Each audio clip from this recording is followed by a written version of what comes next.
Son tiempos donde la política y los políticos parecen tener menos credibilidad que años atrás. Sin embargo, el mundo es cada vez más democrático y tal es el caso que este año hemos vivido y seguiremos viviendo 80 procesos electorales. 4 de ellos en la región y 1 en los Estados Unidos. Y ese va a ser el tema, porque estamos a un mes de un proceso electoral presidencial. Para ello tendremos con nosotros al profesor Robinson Rivas, profesor en computación, experto electoral, quien va a conversar sobre la importancia de la participación ciudadana y del voto. Acompáñenme.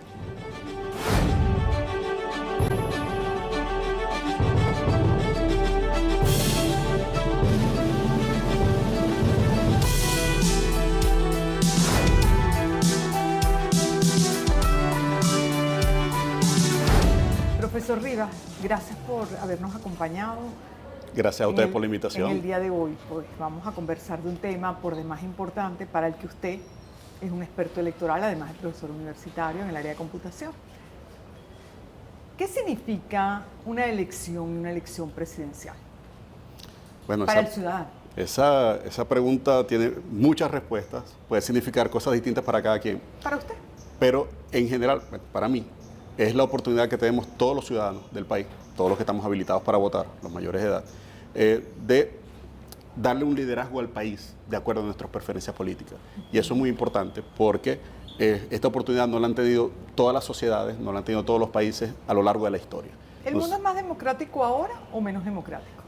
Mira, a pesar de muchos problemas que hay en este momento, en mi opinión, el mundo es más democrático hoy en día. Si comparamos la cantidad de países con regímenes democráticos o que tienen alguna forma de democracia, con los países que no la tienen hace un siglo, el avance ha sido bastante grande. Lamentablemente estamos viendo en los últimos 20, 25 años un resurgimiento de sistemas autoritarios, digamos, con ciertas formas democráticas, pero en términos generales la respuesta es sí, el mundo es más democrático hoy en día y esperemos que lo siga siendo más en el futuro. ¿Cuál es el papel de los ciudadanos? Bueno, esa pregunta es bien interesante. Los ciudadanos en una democracia, digamos, en resumidas cuentas votan, pero lo interesante no es solamente que voten. La diferencia, lo que hace diferente a la democracia con otras formas de gobierno es la participación. Y eso es bien importante. En Venezuela, particularmente en estas elecciones, el ciudadano puede participar de muchas formas, además del voto, digamos, que es el final del proceso. Antes del voto, el ciudadano puede participar en la organización electoral como miembros de mesa, participando en partidos políticos de su preferencia, por supuesto, organizando a las demás personas, buscando información. Es decir, la participación es la esencia de la democracia, no solo para el momento del voto, sino cuando ya nos toca tener funciones públicas, cuando ya nos toca colaborar en funciones de gobierno de algún tipo, llámese municipal o regional o nacional. La democracia es la posibilidad que tenemos los ciudadanos de vivir en paz, pudiéramos decirlo. ¿Qué es para usted la democracia? Es mucho más que eso. Es mucho más que eso. A lo largo de la historia ha habido periodos donde países, sociedades enteras han tenido paz, pero paz basada en la opresión, paz basada en el silencio, como se decía de la paz de Gómez, que era la paz de los sepulcros. Realmente es mucho más que tener paz, es tener participación, es tener respeto por las minorías, es tener la forma en que los ciudadanos puedan decidir en sus propios asuntos. La democracia no es solamente votar, porque si tú votas, pero tu voto no es efectivo, o tú votas con una idea y los gobiernos de turno hacen una cosa diferente, la democracia no es efectiva. La democracia es la participación de la gente y mientras más participe la gente en sus propios asuntos, como consecuencia vamos a tener más paz, porque va a haber una integración mejor de la sociedad. Entonces, no es solamente tener paz, es tener una paz basada en el consenso, basada en la participación y basada, por supuesto, en el respeto entre las diferentes posiciones políticas que haya en un país en un momento determinado. ¿Nuestro país requiere más que nunca, o en este momento histórico, consensos? Sí, claro que sí. A pesar de lo que pueda parecer, este es un país de muchos consensos. Países similares, digamos, en Latinoamérica, con crisis como las que ha pasado Venezuela, han estallado en violencia, han estallado en otras formas de problemas sociales. Y podemos decir que en Venezuela, de alguna manera, eso no ha sido tan masivo porque nuestra sociedad es una sociedad donde hay consensos. Quizás no lo veamos a nivel de las grandes cúpulas políticas, pero en la interacción diaria, la gente consensúa, en el barrio la gente se organiza, en los edificios la gente llega a consensos para poder vivir de manera armónica. Es decir, en general en Venezuela hay un país de consenso y la idea en estas elecciones y en todas las que vengan es que cada vez tengamos mayor cantidad de consenso. Consenso no quiere decir que haya pensamiento unánime. Quiere decir que no hay ausencia de conflicto. El conflicto y el debate sobre el conflicto nos lleva a los consensos. Tiene que haberlo, tiene que haber diferencias. Y eso es sano. Es absolutamente sano y es natural además. Pobre de aquella sociedad donde todos piensan igual. Normalmente eso no es sano. Lo sano es que pensemos distinto, pero que en ese pensamiento distinto nos enriquecemos y llegamos a consensos, a acuerdos. Si bien porque alguien ganó una elección, entonces ese que ganó la elección está obligado, al menos moralmente, a respetar la posición de quienes no ganaron la elección. Claro. Ahí tiene que haber consenso, para que haya respeto, para que pueda haber armonía. Necesariamente a un mes de unas elecciones presidenciales, y una elección presidencial siempre es importante y siempre es histórica, y el mundo en este momento, pues, como usted decía, es más democrático que antes, pero además estamos viviendo unos 80 procesos electorales en el mundo, de los cuales 4 son en la región, o han sido en la región, y 1 en Estados Unidos. Entonces podríamos decir que en torno a cualquier elección presidencial, los ciudadanos, usted, yo, los muchachos que nos acompañan aquí, la gente que trabaja en el Palacio de las Academias donde estamos en este momento, pues tienen deberes y tenemos derechos. ¿Cuáles son los deberes y los derechos de todo ciudadano en víspera de unas elecciones? Es una gran pregunta. Normalmente esto es como una fiesta, vamos a ponerlo en esos términos. Una fiesta electoral, sí. Quizás la palabra no es correcta, pero quiero hacer un símil. Imagínate que tienes una fiesta. En una fiesta muchas veces la gente va como un invitado. Cuando va como invitado, todo bien, tú no hiciste nada y solamente vas a disfrutar de la fiesta. Pero en la medida que la persona solamente va como invitada, deja en manos de los demás la responsabilidad de la organización de la fiesta. Entonces, si tú solo vas como invitado, no te puedes quejar de la música que pusieron, no te puedes quejar de la comida que pusieron. Ahora, si tú eres parte de la organización de esa fiesta, puedes proponer una comida distinta, si esa no te gusta, una música distinta. Lo mismo ocurre con un proceso electoral. En Venezuela, el proceso electoral, no solo por ley, sino por tradición en Venezuela, requiere muchísimos procesos previos antes de la elección. Y el ciudadano tiene la oportunidad de participar en muchos de esos procesos, no solo como miembro de mesa el día de la elección. Antes de eso, tiene la oportunidad de ser testigo, tiene la oportunidad de organizarse en un partido político, tiene la oportunidad de ayudar a los demás en la búsqueda de información, tiene la oportunidad de colaborar, por ejemplo, en las campañas electorales del candidato de su preferencia, tiene la oportunidad de llevar información a los demás e informarse. Claro. Es decir, la participación ciudadana es muy grande. Además, también tenemos la oportunidad en Venezuela y en otros países, pero particularmente acá, de participar como observadores electorales, por ejemplo. Sí. Hay organizaciones no gubernamentales de la sociedad civil donde los ciudadanos organizados pueden observar las elecciones y algunas de esas organizaciones están acreditadas por el CNE, es decir, que ya tiene un rango legal que usted pueda ver y opinar y decir, mira, en esta elección me parece que este proceso no se está haciendo de la manera correcta, me parece que este proceso se puede mejorar acá, te quiero alertar que debió hacerse esta cosa y no se hizo. Es decir, claro, la democracia solo se fortalece en la medida que el ciudadano no entienda que es solamente el acto de votar, sino que es un proceso mucho más complejo y más amplio del que debe participar. Claro, insisto, la palabra clave es la participación ciudadana. Y esa es la diferencia clave entre ir a votar y tener democracia. ¿Qué le dice usted a sus estudiantes? Bueno, todo el tiempo les estoy diciendo a mis estudiantes y a mis hijas que tienen que participar, que sean ciudadanos responsables, que en la medida que ellos puedan hagan participación política. Fíjate que, por ejemplo, en la universidad, en particular en las universidades públicas, existen los centros de estudiantes. Y muchas veces los estudiantes se están quejando de algo y ellos mismos no se dan cuenta que tienen una representación donde ellos pueden participar para que esas cosas mejoren. Esa pequeña participación es el primer paso para luego votar por un presidente de la República. Si en un país tenemos estudiantes que participan dentro de la vida estudiantil, que no le dejan a los demás todo lo que hay que hacer, y luego tenemos vecinos que colaboran en la Junta de Vecinos, para en el condominio. Para un alcalde, un gobernador, para todo. Y después de esos vecinos tenemos una calle donde un consejo comunal o una asociación de vecinos colabora no solamente haciendo la denuncia, sino también colaborando, pintando, por ejemplo. Si tenemos eso, vamos a tener luego elecciones presidenciales. Pero entonces todo pasa porque seamos mejores ciudadanos, todo pasa porque nos eduquemos para entender qué significa ser ciudadano. Entonces aquí todo pasa por la educación. Sin la menor duda. La educación en cualquiera de sus formas. La educación formal. Sí.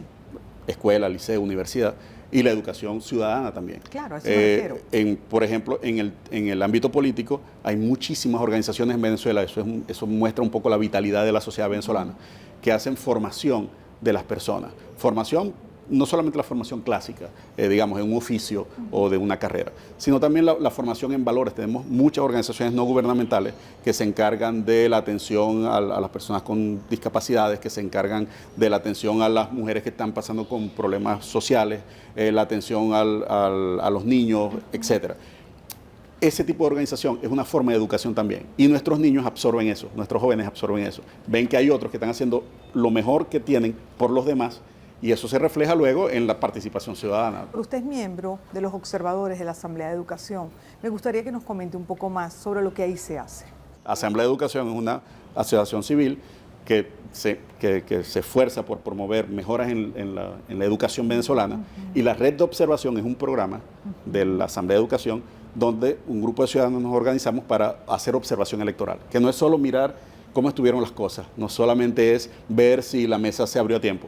La observación electoral tiene unos parámetros, tiene unos estándares internacionales, claro. Y bueno, nosotros nos tiene una metodología. Tiene unas metodologías aceptadas internacionalmente, y nosotros nos hemos formado a lo largo de más de 15 años para hacer esa observación de la manera más técnica y más profesional posible. Pero eso es un programa de la Asamblea de Educación. ¿Cuántos miembros son? Bueno, aproximadamente. Digamos, el núcleo de la red de observación somos un par de docenas de personas, pero el día de la elección, cerca de 700 observadores activados. Es decir, podemos llegar a ser 1000 personas en todo el país, entre coordinadores, observadores, es una cifra importante. Es una cifra bien importante. Sí, claro. Y eso requiere una logística, eso requiere una formación constante, claro. una preparación de nuestros observadores, de nuestros coordinadores. Es un trabajo bien interesante que no se hace el día de la elección, como puedes suponer. Claro. Es decir, meses antes. Es un trabajo permanente. Y en el caso de una elección, meses antes de la elección, ya estamos formando a nuestros observadores, ya estamos diciéndoles dónde van a ir, ya les estamos dando las instrucciones precisas. ¿Están preparados para la resolución de conflictos? Se lo digo porque yo en el pasado, por la OEA, fui observadora de múltiples procesos electorales y coordinadora en Perú, Ecuador, Honduras, países con conflictos de todo tipo. Y siempre se presentaba a última hora, el día anterior, algún conflicto de alguna naturaleza, o con los grupos indígenas, o con ciertos grupos radicales. ¿Están preparados los observadores para resolver algunos conflictos? Me refiero a conflictos de diferencias, no conflictos violentos, ¿ok? Sí, en realidad el papel que nosotros tenemos por ley en Venezuela es el de hacer la anotación, la observación y la generación de informes. Okay. Es decir, en nuestro esquema legal en Venezuela, nuestros observadores no son participantes directos, son participantes, estamos en la norma, pero no podemos, por ejemplo, intervenir en una apertura de una mesa o en un conflicto donde, o emitir juicio, por ejemplo, si en determinado punto hay una discrepancia entre dos toldas políticas por lo que sea, porque alguien quiere quitar un papel y otro dice que no, nuestros observadores están entrenados para hacer el reporte respectivo, llevar la información y llevarla. También tenemos formación acerca de la participación, de cómo ellos deben participar para no exceder nuestras atribuciones, porque es bien delicado. Claro. Nuestro papel es uno, el papel de los testigos de las organizaciones políticas es otro, el papel de los miembros de mesa es otro. Entonces, en ese caso, nuestras personas saben cómo manejarse en caso que haya un conflicto, pero tenemos instrucciones bien claras de no intervenir en esos conflictos, sino informar para nosotros entonces, a nivel de la coordinación nacional, informar a quien corresponda, al CNE, al Plan República, a los partidos políticos, a quien corresponda acerca de cualquier situación que está allí. Profesor, ¿qué es para usted el voto? Mira, el voto es la oportunidad de las personas, el resumen de la oportunidad de la participación ciudadana. Es el gran resumen de todas las cosas que una persona puede hacer por participar en la vida pública de su comunidad. Incluso hay personas que no participan en nada de la vida pública, pero tienen la oportunidad de no dejar que otros le digan quién lo va a gobernar, sino de él participar. El voto es esa herramienta. Y fíjate, es muy fácil hablar para nosotros el voto en Venezuela en el siglo XXI, pero el voto en el mundo ha sido una carrera que ha costado mucho sufrimiento a las sociedades, incluso en Venezuela. Nos ha costado años de sacrificios llegar al punto donde estamos hoy. No votar es decirle a todas esas personas de los años y siglos pasados que su trabajo fue en vano, que todo el trabajo que hicieron para que pudiéramos participar de la vida pública fue en vano, porque yo no quiero participar en la vida pública. Si yo no quiero participar en la vida pública, tengo ese derecho, pero no debería dejar de votar porque ese es el resumen de todo el esfuerzo que se ha hecho por generaciones para que todos tengamos un país donde podamos dar nuestra opinión y que nuestra opinión sea respetada. Por lo que he leído sobre su trabajo, usted es un defensor del voto electrónico. Entonces Sí. me gustaría saber su opinión sobre el voto electrónico.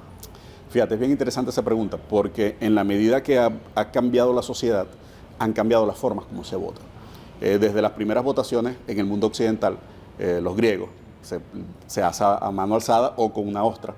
O sea, escribían el nombre de la persona allí. Desde esa época, hace más de 2000 años, a esta época han cambiado las formas tecnológicas. En este momento en Venezuela tenemos un sistema de votación electrónico que da muchas garantías. Da muchas garantías. Hay muchos mitos, es verdad. Pero si nos detenemos técnicamente a verlo, si vemos los informes, si vemos la formación de los expertos que han trabajado en esto, vemos que tenemos muchas garantías en el voto electrónico. ¿Qué ventaja nos da el voto electrónico sobre otro tipo de votación? Primero, que podemos dar constancia técnica que el voto es seguro. Es decir, si usted vota por la opción A, en la máquina se almacena A, no se almacena B. Claro, no hay intervención humana. No hay intervención humana, pero además los procesos automatizados están auditados por expertos que conocen del tema. No es que el CNE dice, mira, este es el software que se va a usar y nadie lo puede ver. Eso no es así. Hay siempre una serie de auditorías que garantizan que todos los participantes de la contienda puedan ver cómo está hecho el software. Hay garantías técnicas que permiten saber que el software que vimos es el que se está usando. Pero para hacértelo en resumen, el voto electrónico da las garantías de seguridad, da la garantía de secreto del voto. O sea, nadie puede ver el voto que está ahí, quién lo hizo. Da la garantía o unas altísimas garantías de que el voto es personalizado.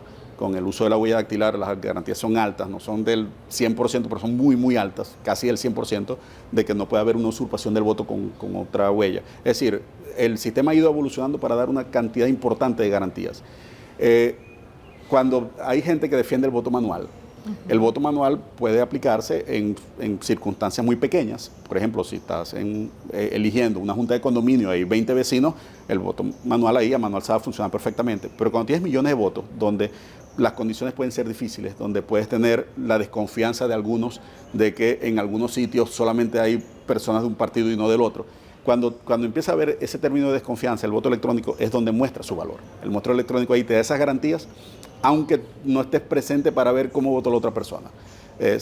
Tienes muchas de las garantías que te acabo de mencionar. Entonces yo defiendo el voto electrónico porque lo conozco, porque he sido auditor junto con varios de mis compañeros de las universidades nacionales, no solo la UCB, de diferentes universidades nacionales, hemos hecho la auditoría profunda del sistema de votación venezolano. Los partidos políticos también la conocen, hemos dado seminarios de esas cosas, hemos sido invitados por el CNE también a ver detalles de los procesos.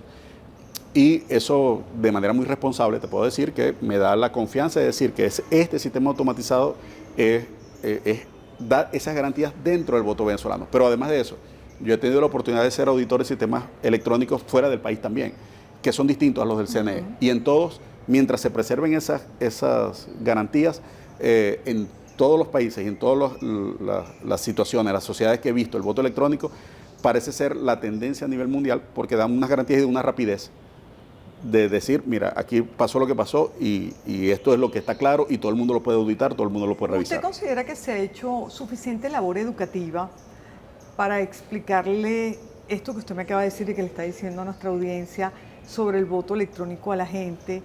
Porque no solo los jóvenes pueden ser muy fáciles o se pueden relacionar muy fácil con un voto electrónico, pero también tenemos personas mayores a las que no necesariamente la relación con las máquinas le es tan cotidiana.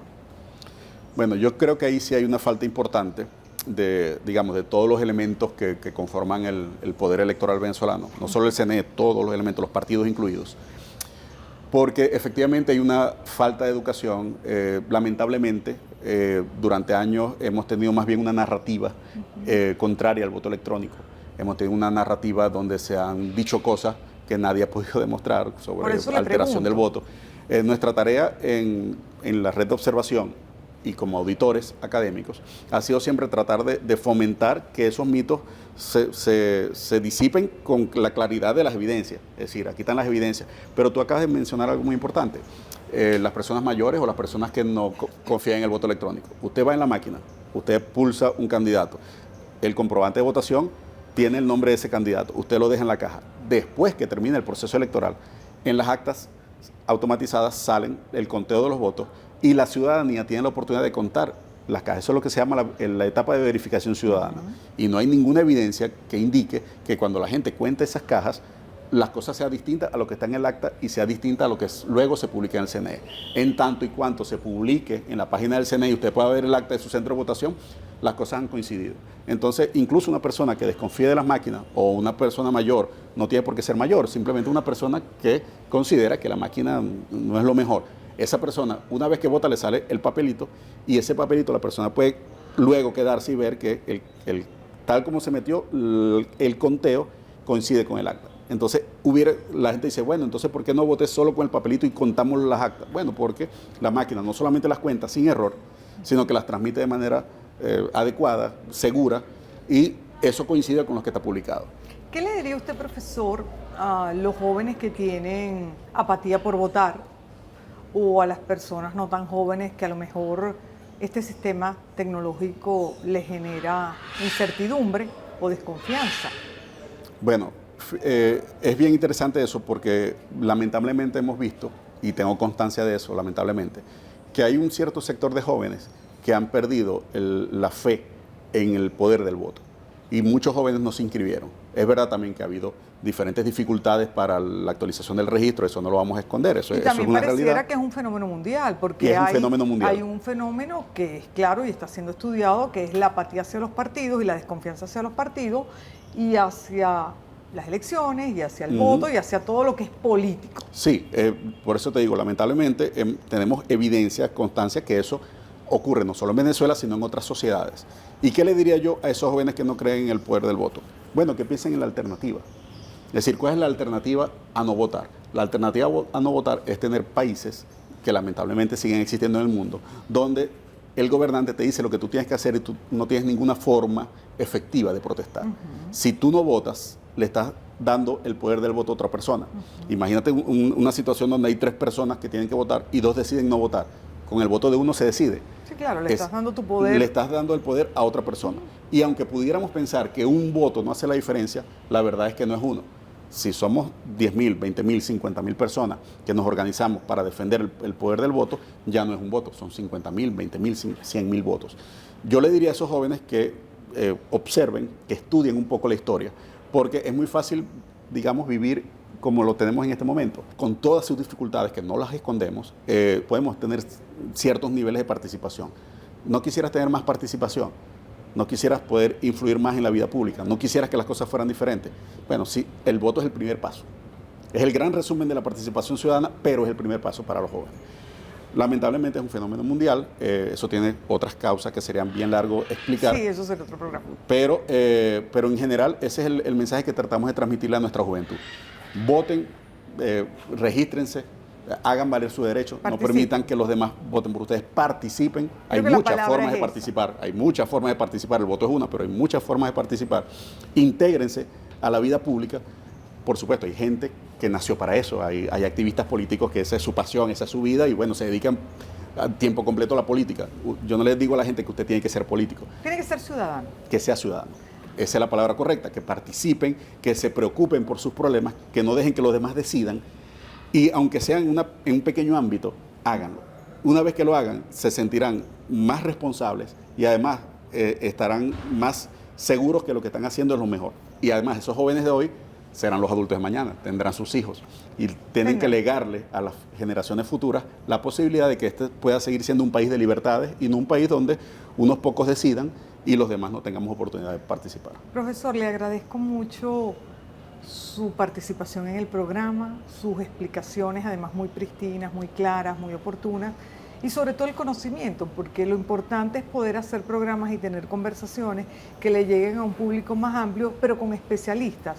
Y usted es un especialista en la materia electoral, así que yo le agradezco mucho su conocimiento, su tiempo, su dedicación y estoy segura que nuestra audiencia también lo agradece. El agradecido soy yo, muchas gracias por permitirme estos minutos en tu espacio y la tarea sigue siendo esa, todos los días educar, formar como lo hacemos en la universidad a nuestros jóvenes para que entiendan que la participación ciudadana es la clave para un sistema de libertades.